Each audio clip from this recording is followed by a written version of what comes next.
I'm Chris Plain, and in this special video blog, I'm chatting to Alwyn van der Merwe, Director of Investments at Sanlam Private Investments. Alwyn, the Soccer World Cup is almost upon us. In fact, some would say feel it is here.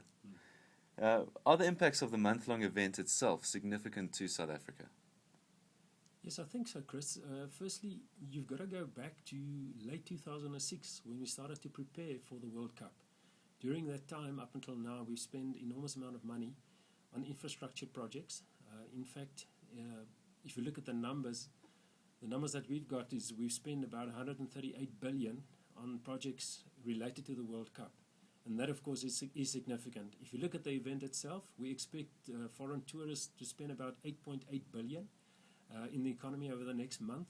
Then you've got to apply a multiplier effect to that. So that will probably take you to a 15 billion contribution during the event, which is about 0.5% expressed as a percentage of GDP. So if you reckon that we're going to grow the economy at about 3% this year, 0.5% of that will come from the World Cup. And then, of course, something that is very tough to quantify is the legacy of the World Cup.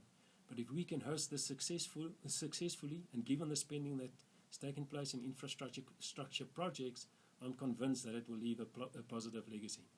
Now, you spoke about that legacy. Looking at the developments around the event, the investment, that 138 billion rand that's been invested, what about the impact of that? Is that more significant than the event itself, and why?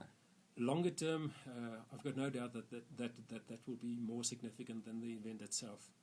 Because as you know, an economy can only grow if it's got the capacity to grow. And it was very evident, if you look at the South African economy, that we started to develop bottlenecks in terms of infrastructure, not only roads and transport.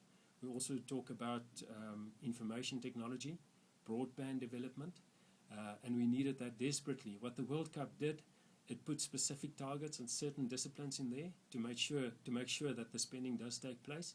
I think we've just created capacity to build this economy into the future.